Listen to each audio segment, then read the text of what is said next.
بسم الله الرحمن الرحيم. يا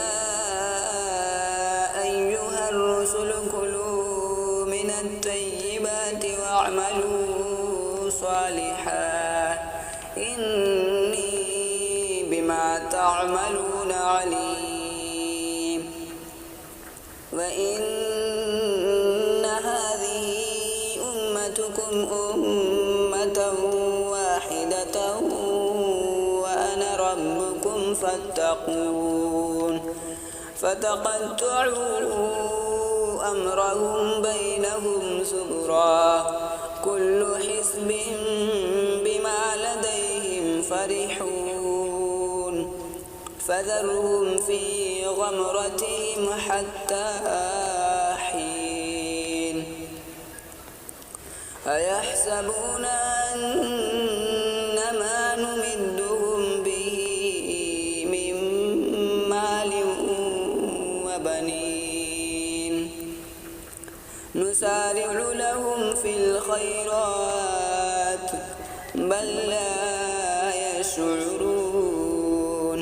إن الذين هم من خشية ربهم مشفقون والذين هم بآيات ربهم يؤمنون والذين هم بربهم لا يشركون والذين يؤتون ما آتوا وقلوبهم وجلة أنهم إلى ربهم راجعون.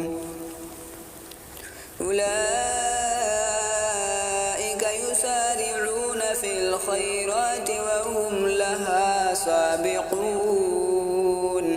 ولا نكلف نفسا إلا وسعها ولدينا كتاب ينطق بالحق وهم لا يظلمون. بل قلوبهم في غمرة من هذا ولهم أعمال من دون ذلك هم لها عاملون.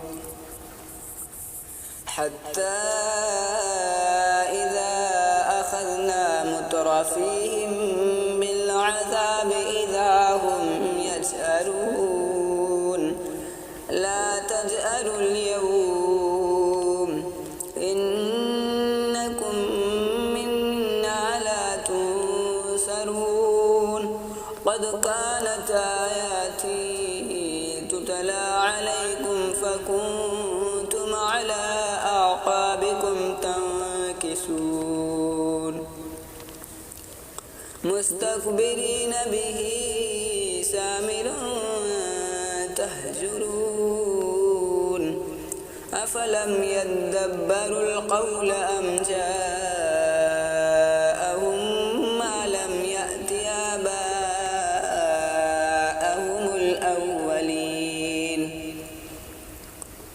أم لم يعرفوا رسولهم فهم له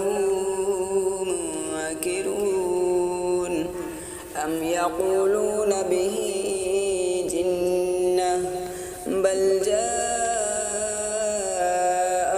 بالحق وأكثرهم للحق كارهون. ولو اتبع الحق أهواءهم لفسدت السماوات والأرض ومن فيهن بل أتيناهم بذكرهم فهم عن ذكرهم معرضون. أم تسألهم خرجا فخراج ربك خير وهو خير الرازقين. إنك لتدعوهم إلى صراط مستقيم.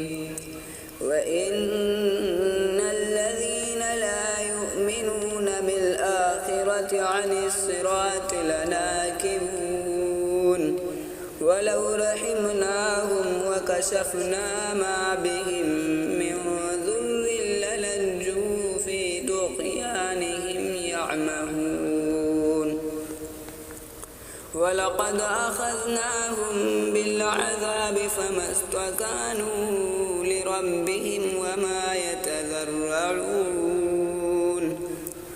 حتى إذا فتحنا عليهم بابا ذا عذاب شديد إذا هم فيه